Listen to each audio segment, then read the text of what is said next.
Lakini miongoni mwa hayo arba'atun hurum, kuna miezi minne mitukufu, mitatu ya kufuatana na mmoja uko peke yake. Mitatu ya kufuatana ni ipi? Ni baada ya mwezi huu tulionao Shawwal, kuna mwezi unaitwa Dhulqaada, kisha utafuatia mwezi unaitwa Dhulhijja, kisha utafuatia mwezi unaitwa Muharram. Miezi mitatu mitakatifu iliyofuatana. Humo ndani ya miezi hiyo kuna kitu kinaitwa Eidul Adha, idi ya kuchinja. Humo ndani yake kuna mwezi unaitwa Muharram, ni mwezi unaotufungulia mwaka wa Kiislamu. Ni mwezi ambao kwamba kullama yati hadha ash-shahr natadhakkaru wa iyyakum hijrata al-Mustafa sallallahu alayhi wasallam. Pindi unapokuja huu mwezi wa Muharram, basi huwa tunakumbushana namna gani kuhama kwake Bwana Mtume Muhammad sallallahu alayhi wasallam. Ndugu zangu Waislamu, tupo katika mwezi wa Shawwal, na mwezi wa Shawwal Mtume Muhammad sallallahu alayhi wasallam anatuambia, man sama ramadhana wa atba'ahu sittun min Shawwal fakaannama sama ad-dahra kullah, au kama qala alayhi salatu wassalam, anayefunga mwezi wa Ramadhani kisha akafuatisha na siku sita za funga ya mwezi wa Shawwal, fakaannama sama ad-dahra kullah, basi ni kama yule ambaye kwamba amefunga nini? Mwaka mzima. Leo tupo katika mwezi wa Shawwal, tupo katika mwishoni tena mwa Shawwal, lakini bado zingali zipo zile siku sita za kufunga, kwa sababu katika hadithi na sigha ya Bwana Mtume Muhammad sallallahu alaihi wasallam, na ndivyo wanazuoni walivyotueleza, haikuthubutu kwamba Mtume amemaanisha baada ya kufunga sita tu watu lazima wafunge hiyo Shawwal, kwa maana funga ya sita ya Shawwal ipo ndani ya zile siku sita za mwanzo baada ya Idi. Hapana, alisema sittun min Shawwal, kufunga siku sita ndani ya mwezi wa Shawwal. Kwa hiyo haijalishi ni mwanzo, ni kati, ni mwisho, ili mradi ufunge siku sita katika mwezi huu wa Shawwal. Kwa hiyo angalizo, na tunakumbushana kwamba wale ambao kwamba pengine hawakubahatika kufunga zile siku sita, bado siku tunazo na fursa ingali ipo.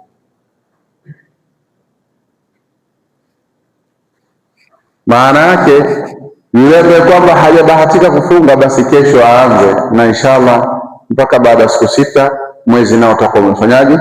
Umekwisha.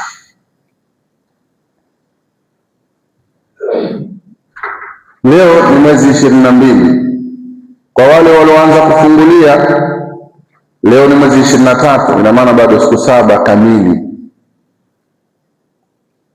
Siku 7 zinapatikana, siku 6 tena kwa nafasi kabisa. Kwa hiyo ndugu zangu Waislamu, ni katika kukumbushana yule ambaye kwamba hakubahatika kufunga siku sita za Shawwal. Unajua siku ile ya Idi kidogo zinakuwa na uvivu. Mtu anasema ngoja waamle Idi, ile sikukuu, pengine mtu ana familia na watoto. Sasa anaona dhiki, akifunga yeye watoto watakuwa hawafurahi pale nyumbani, ataka aenjoy na watoto zile siku za mwanzo. Ijapo wazee wetu tunakumbuka wakati sisi ni watoto walikuwa hata hawataki kujua habari ya siku ya watoto, la wakimaliza siku ya Idi pili mubasharatan wanaanza siku sita zao, kisha tunasherehekea pamoja Idi ya sita. Maana kuna idi kubwa na kuna idi ya sita vile vile, na wao ni wazee, idi yao wanaita. Maana yake mkishafunga ile Ramadhani, mwezi ukishaonekana au ukamaliza siku 30, idi watu wote hakuna kufunga, ni haramu kufunga. Sasa idi pili moja kwa moja mubasharatan watu waanza kufunga, siku ya kwanza, siku ya pili, mpaka zikimalizika zile siku 6. Ile siku ya 7 kwao huwa ni idi nyingine, kwa maana idi wanaita idi ya 6. Wanasherehekea kwamba tumemaliza 6 salama. Kwa hiyo sasa hivi tuko kwenye idi ya 6, tukiita idi ya watu wazima. Kwa hiyo inapatikana furaha ya watu washerehekea pale, inafanya tena masherehe kama vile ni idi kubwa. Hivi ndivyo tulivyoinukia na wazee wetu. Lakini siku hizi watu kidogo wamekuwa wavivu. Sisi ambao kwamba tuliokuwa vijana ndio tumekuwa watu wazima, ndio tumekuwa sasa tunalea watoto, tunajikuta tuna uvivu, tunakula idi na watoto, kula idi mpaka mwisho wa siku unakuja tarehe 10, tarehe 15, wewe bado hujaanza kufunga. Wengine anafunga siku moja, anaacha, baada ya siku 2-3 anafunga tena. Kwa hiyo kila mmoja ana khiari yake, kila mmoja ana namna anayotaka yeye, isipokuwa kwa wale ambao kwamba wanadaiwa Ramadhani, wanatakiwa wafunge na walipe Ramadhani. Usije ukasema mimi sasa hivi hata nile idi nikimaliza huko. Iko atarahi yajuzu fi sharia fi sawm, lakini wanazuoni wanapendekeza zaidi kwamba mtu afunge moja kwa moja hii Shawwal isimalizike, isipokuwa mtu amemaliza nini, funga zake za Ramadhani, hasa ndugu zetu kina dada kina mama ambao wanaodaiwa, kwa sababu Ramadhani ikiingia ni mwezi mzima ule. Sasa katika mwezi mzima utakuta lazima mwanamke anaingia kwenye siku zake, na akishaingia kwenye siku zake haruhusiwi kufunga. Maana yake anatakiwa kulipa baada ya Ramadhani. Kuna atakayelipa siku 3, kuna atakayefungulia siku 7, kuna atakayefungulia siku 9, kila mmoja ala hasabi adatihi fil haidh, kila mmoja kwa hasabi au kwa kiasi na kwa kiwango ambacho kwamba anaona ada yake na siku zake.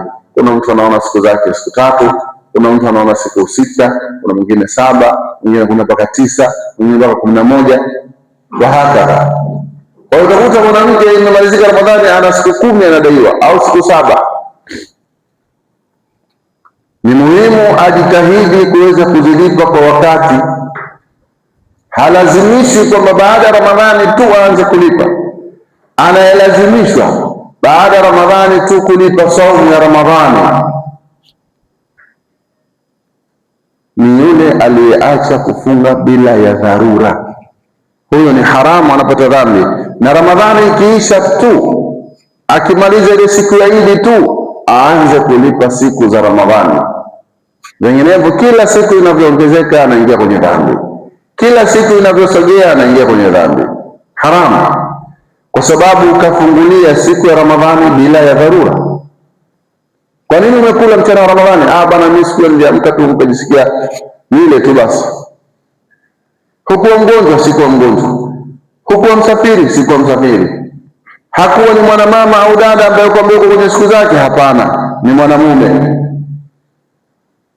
Kwa nini? Basi dhambi zake ni kubwa. Mtu wanasema wanazuoni, mwenye kuacha siku moja katika mwezi mtukufu wa Ramadhani bila ya sababu, hata akafunga mwaka mzima, ile siku moja hailipiki. Hata akafunga mwaka mzima akawa anafunga, haiwezi kulipika ile siku.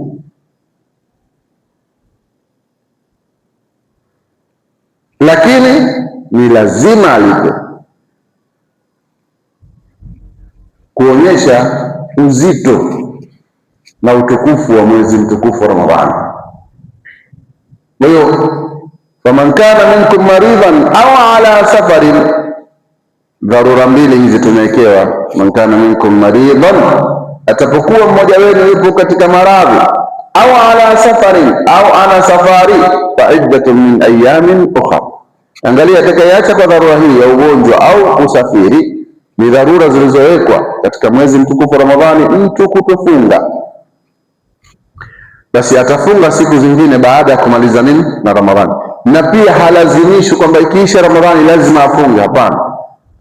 Wanaita kisheria na katika misemo ya kifikri wanaita ala tarahi, yajuzu alqada ala tarahi mush ala alfawr.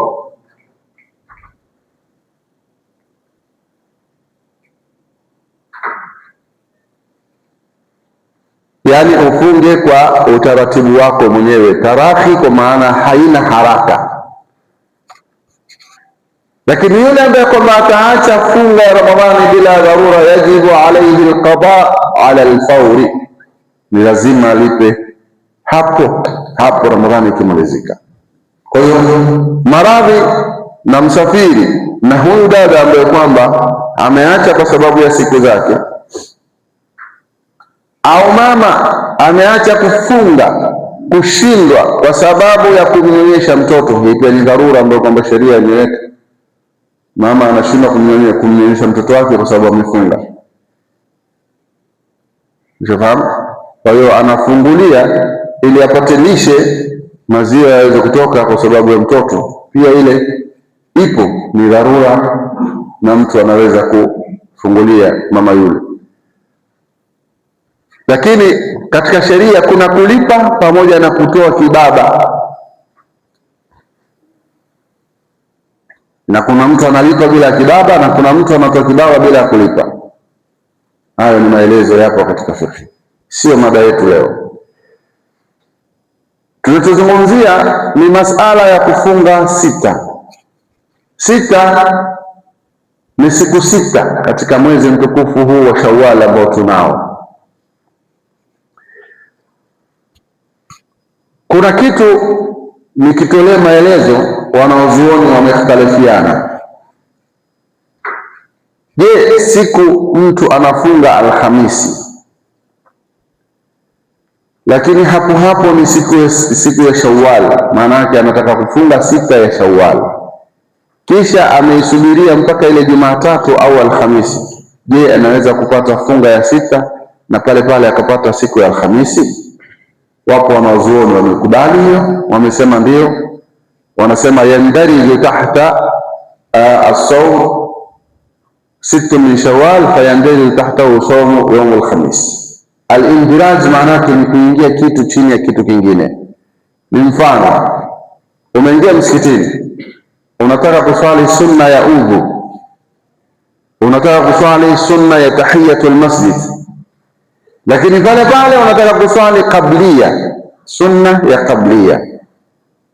Je, ile tahiyatul masjid inaingia chini ya ile qablia? Naam, wanazuoni wanasema inaingia. Maana yake unanuia kwamba mimi naswali qablia ya dhuhuri, naswali qablia ya isha, naswali qablia ya subhi, maania tahiyatul masjid, pamoja na nia na tia pia ya kunini ya tahiyatul masjid, yani maamkizi ya msikiti, kwa sababu msikiti una maamkizi yake, nayo ni nini? Ni rakaa 2. Kwa hiyo zile sunna ndogo zinaingia kwenye sunna kubwa.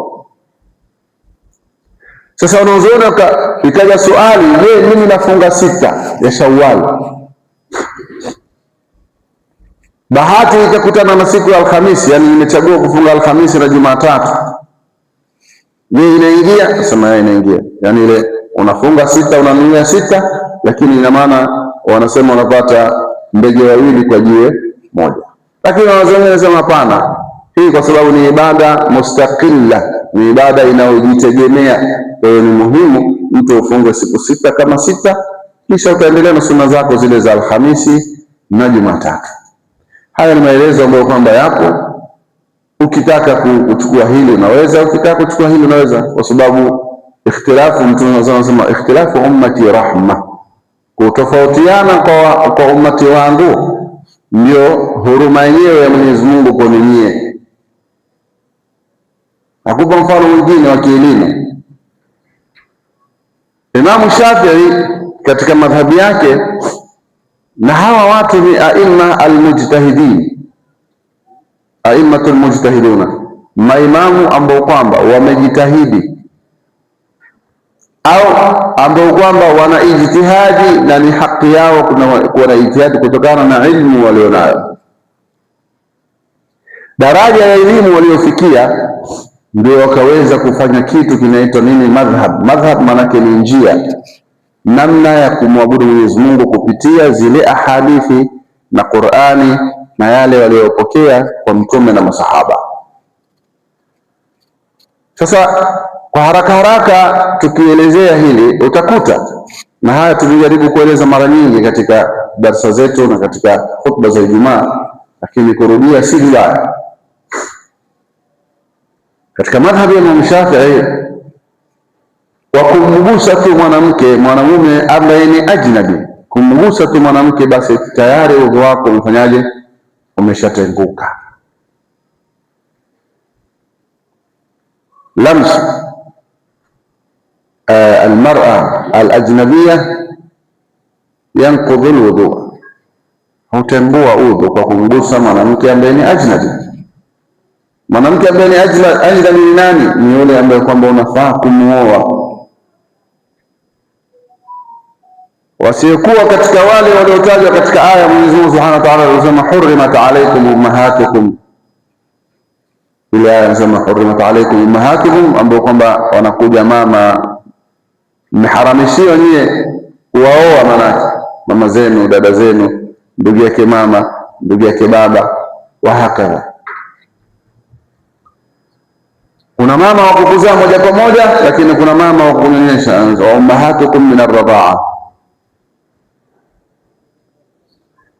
Sasa sisi ambao kwamba majority wengi katika, naweza kusema East Africa, kwetu upande wetu Afrika huku kwa East Africa, nasema utakuta wafuasi wengi ni wafuasi wa Shafi'i, wako Mahanafi, wako Maliki, lakini kwa asilimia kubwa ni Mashafi'i. Ukienda upande wa Asia kule India na kadhalika, utakuta wengi ni upande wa nini? Hanafi. Kule Mashafi'i ni wachache. Ukienda Morocco na pande za kule, utakuta wengi wanafuata Imam Malik.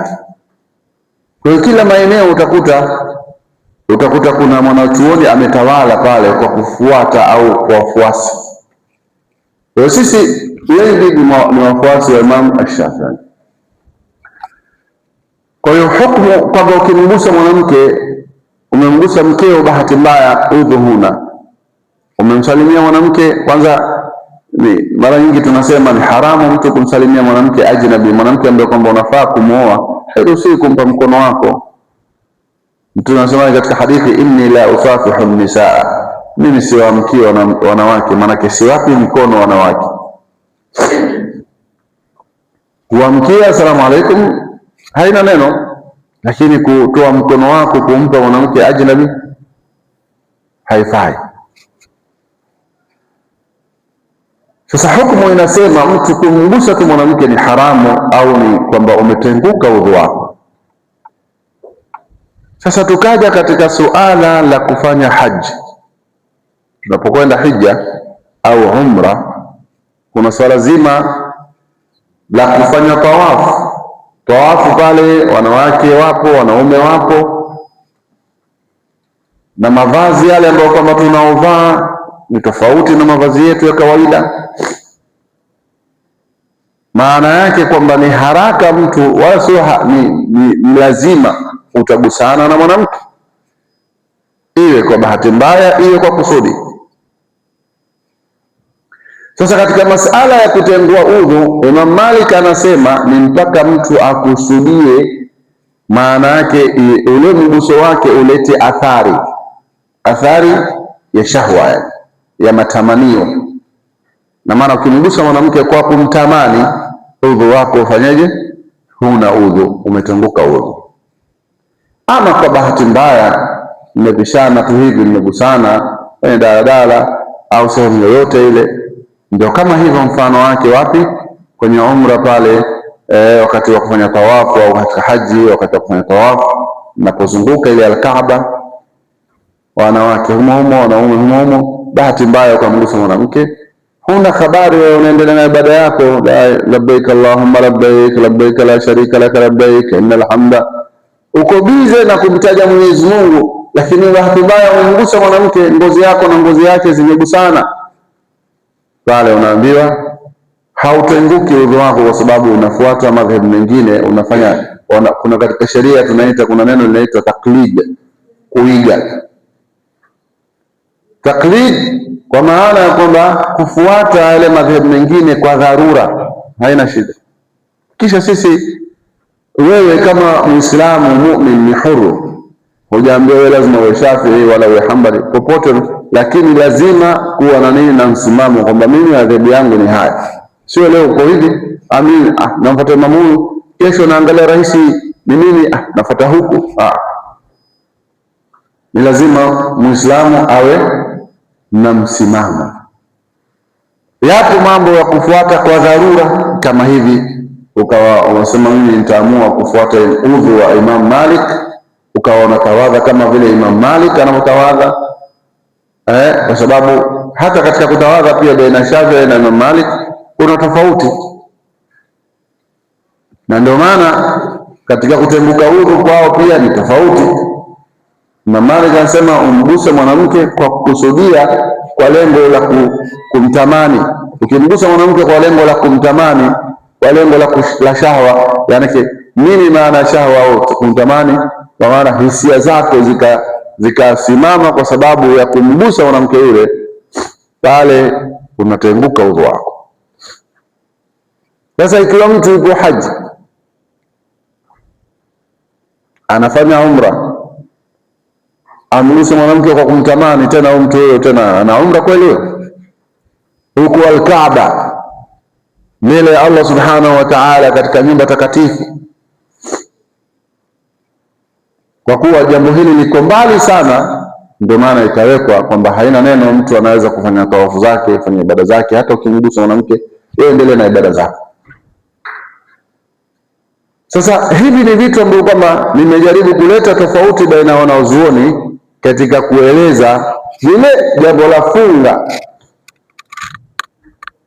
ya kwamba je, siku ya funga ya 6 min Shawwal unaweza ukanuia funga ya 6 na ukapata masunna ya Alhamisi? Nikaeleza kwamba iko tofauti, wengine wamesema ndio na wengine wamesema hapana, ni bora kufanya kila kitu istiklalia, ikapatikana kivyake. Funga 6 kisha zile siku za Alhamisi zipo tu, lakini wengine wanasema maadamu ni kitu ambacho kwamba chaingia chini ya mwenzake, kinaweza kuingia kama vile kablia, ukanuia ukaswali kablia, lakini ukanuia pia na nia tu tahiyatul masjid, yandariju tahta hadhihi sunna. Mwenyezi Mungu atuwafikie kila la kheri, na wale ambao kwamba Mwenyezi Mungu hajawapa taufiki kufunga siku 6 za Shawwal, bado fursa tunayo. Narudia tena, wake wengine mmeingia sasa hivi, tulikuwa tunazungumzia mada ya funga ya 6. Mtume sallallahu alaihi wasallam anasema man sama Ramadhana wa atba'ahu 6 min Shawwal, mwenye kufunga Ramadhani na akafuatisha siku 6 za Shawwal, fakaannama sama ad-dahra kullah, basi huyo ni kama alifunga mwaka mzima. Leo masikitiko, jamii zetu sasa hivi tunafunga hiyo Ramadhani tu, tena hao waliowafikiwa kufunga, na wangapi ambao kwamba hawafungi, na bila ya nyudhuru, bila sababu. Mtu ameamua tu hafungi yeye, au mtu anafunga siku 2 3, anaacha siku 2, anafunga tena baada ya hapo. Sasa wale ambao kwamba alhamdulillah Mwenyezi Mungu ametupa taufiki kufunga, basi na sunna hii sikupite, bado tunazo siku takriban 7 mwezi kumalizika. Kama leo hukufunga, anza kutia nia, kesho funga, kesho kutwa, siku 6 tu umalize, upate thawabu za funga ya mwaka mzima. Utakuwa umefunga Ramadhani yako na pia umefunga mwaka mzima kwa kufuata hii sunna ya Mtume Muhammad sallallahu alaihi wasallam. Mwenyezi Mungu atuwafikie kila la kheri, atuwafikie tuweze kufanya kheri na kuendeleza, na yale ya mashari tuyaepuke na tukomeke nayo. Wassalamu alaikum warahmatullahi wabarakatuh.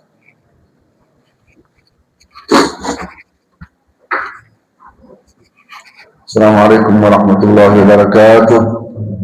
Allahu akbar, Allahu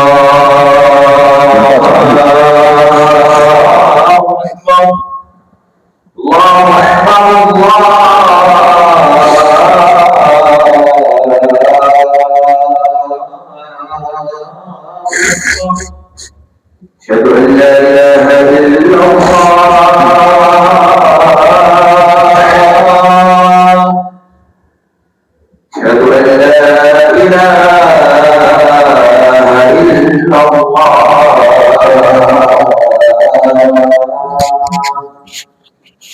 أشهد أن محمدا رسول الله.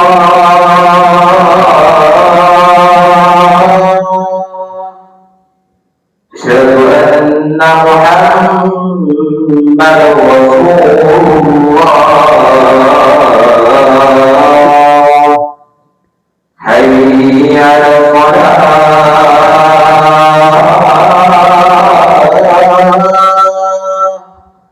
حي على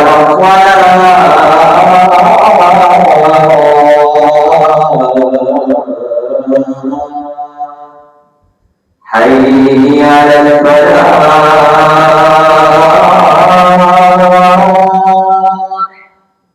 حي على الفلاح.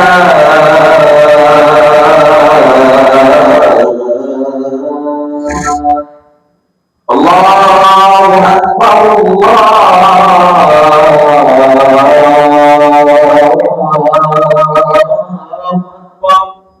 لا إله إلا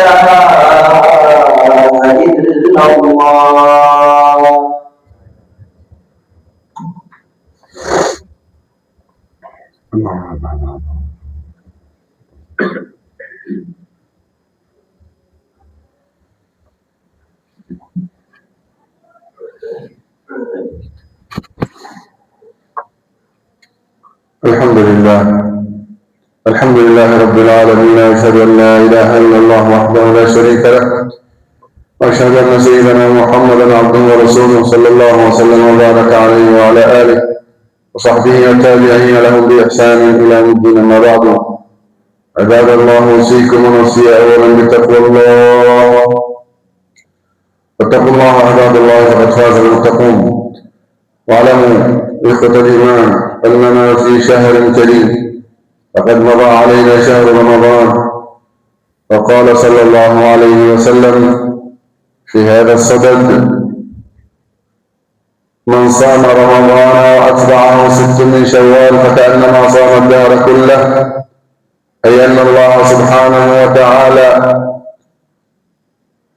في حبه لنا، وأنه سبحانه وتعالى يرينا كيف يحبه وكيف يحبنا، أن نزداد في حبه لنا الخيرات والبركات. أي أن من صام رمضان أي 30 يوما شهرا كاملا أو 29 يوما، ثم أتبعه 6 أيام من هذا الشهر الكريم، شهر شوال المبارك، فيعد كأنه صام السنة كلها.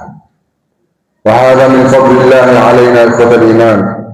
ولا زلنا في شهر شوال، فعلينا أن نغتنم ونصوم ما بقي من هذه الأيام، ونصوم 6 أيام، ونكون وكأنما صمنا الدهر كله، وذلك ابتغاء مرضات الله سبحانه وتعالى، وزيادة في قربه، وزيادة في التمسك بسننه صلى الله عليه وسلم. وفقنا الله وإياكم لما يحبه ويرضاه.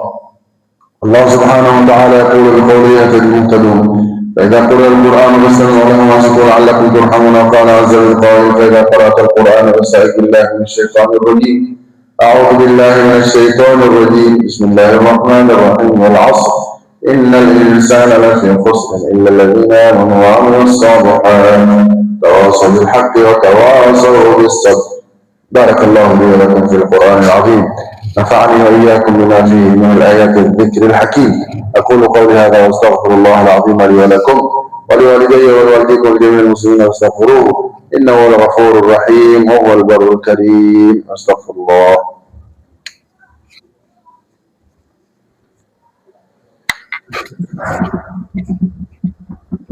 اللهم تهدي لا إله إلا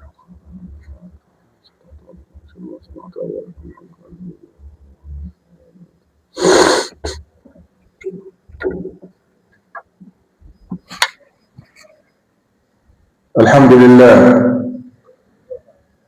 لله رب العالمين. أشهد أن لا إله إلا الله وحده لا شريك له، أشهد أن سيدنا محمدا عبده ورسوله صلى الله وسلم وبارك عليه وعلى آله وصحبه التابعين لهم بإحسان إلى يوم الدين. ما بعد، عباد الله، أوصيكم ونفسي أولا بتقوى الله. فاتقوا الله عباد الله فقد فاز المتقون. واعلموا أنه لا ينفع للإنسان في هذا الزمان من ثلاث خصال: الصدقة بالسبيل بسفر الليل وطواف النهار، وكثرة الصلاة على النبي المختار. قد أمركم الله بأمر بدأ فيه بنفسه، ثنى بملائكة المسبحة بقدسه، فقال مخبرا وآمرا: إن الله وملائكته يصلون على النبي يا أيها الذين آمنوا صلوا عليه وسلموا تسليما. اللهم صل وسلم على سيدنا محمد اللهم خير التحقيق سيدنا أبي بكر الصديق، وعلى شهيد الأحباب الناصر والحق والصواب سيدنا عمر بن الخطاب، وعلى جامع سور القرآن سيدنا عثمان بن عفان، وعلى أسد الله الغالب سيدنا علي بن أبي طالب. وارض اللهم عن أزواجهم وأزواجهم وسمعة رسول الله أجمعين، وعنا معهم وفيهم برحمتك يا أرحم الراحمين يا أرحم الراحمين يا أرحم الراحمين. اللهم اغفر للمؤمنين والمؤمنات المسلمين والمسلمات الأحياء منهم والأموات إنك سميع قريب مجيب الدعوات يا قاضي الحاجات. اللهم ارفع عنا الغلاء والبلاء والقحط والجور والظلم والفتن ما ظهر منها ما بطن من بلادنا خاصة ومن بلاد المسلمين عامة يا أرحم الراحمين يا أرحم الراحمين يا أرحم الراحمين. اللهم اغفر للمؤمنين والمؤمنات المسلمين والمسلمات الأحياء منهم والأموات إنك سميع قريب مجيب الدعوات. اللهم انصر الإسلام والمسلمين، اللهم انصر الإسلام والمسلمين، اللهم انصر الإسلام والمسلمين وأهلك الكفرة والمنافقين برحمتك يا أرحم الراحمين. عباد الله، إن الله يأمر بالعدل والإحسان وإيتاء ذي القربى وينهى عن الفحشاء والمنكر والبغي يعظكم لعلكم تذكرون. اذكروا الله العظيم يذكركم، اشكروه على نعمه يزدكم ولذكر الله أكبر. والله يعلم ما تصنعون. وأقيموا الصلاة. الله أكبر الله أكبر، أشهد أن لا إله إلا الله، أشهد أن محمدا رسول الله. حي على الصلاة حي على الفلاح، قد قامت الصلاة قد قامت الصلاة. الله أكبر الله أكبر، ولا إله إلا الله. Please help. Number.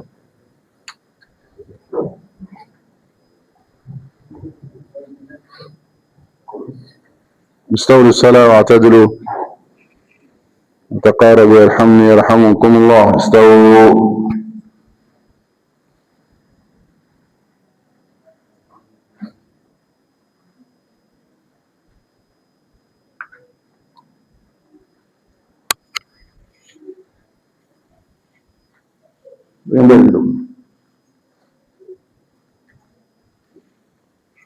Uzime simu. Mwisho safu.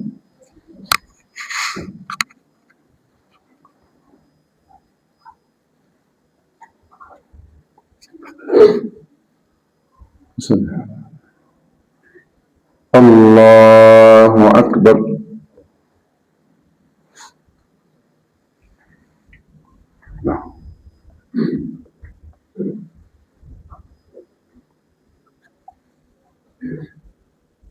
بسم الله الرحمن الرحيم.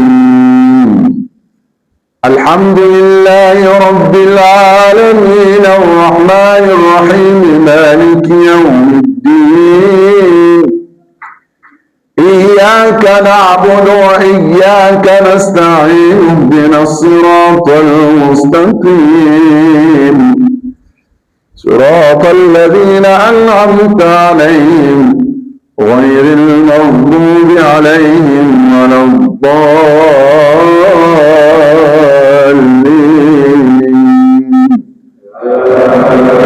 آمين.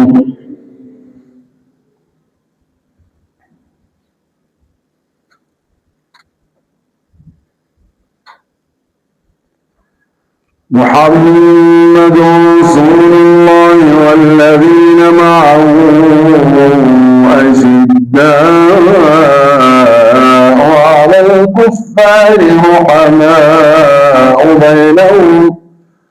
رحماء بينهم تراهم ركعا سجدا يبتغون فضلا من الله ورضوانا سيماهم في وجوههم من الوجود ذلك مثلهم في التوراة ومثلهم في الإنجيل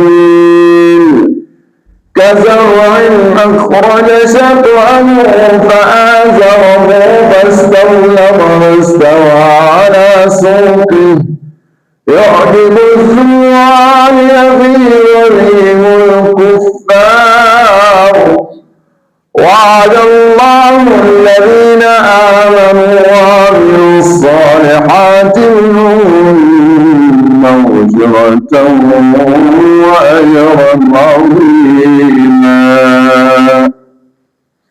الله أكبر. سبحان الله.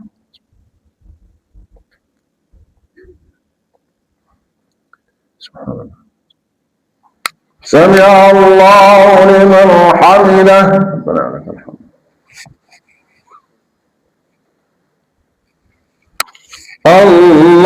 الله أكبر. سبحان الله. الله أكبر.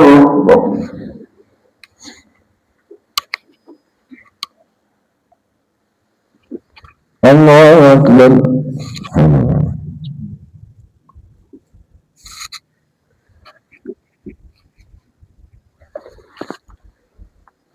الله أكبر.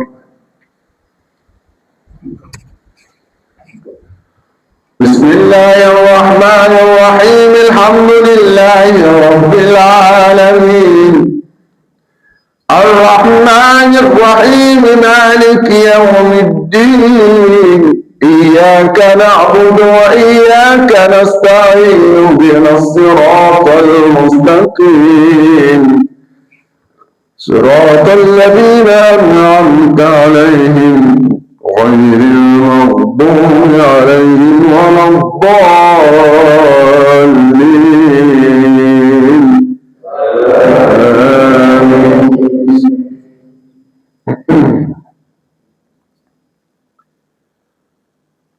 أفلا ينظرون إلى الإبل كيف خلقت وإلى السماء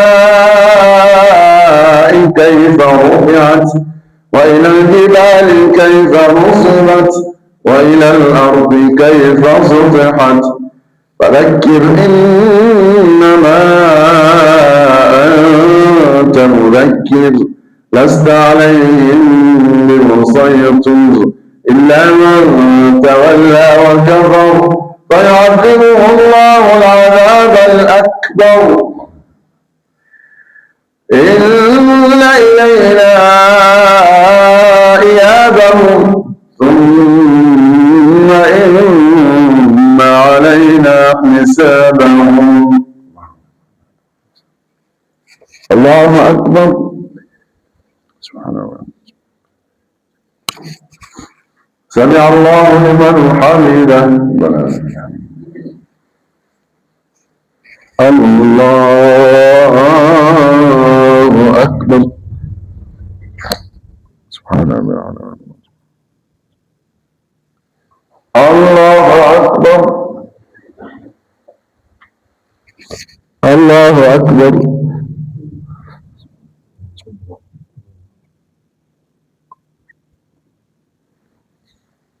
الله أكبر.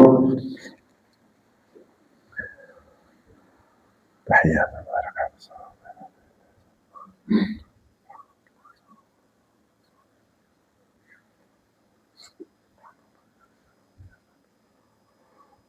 اللهم صل على سيدنا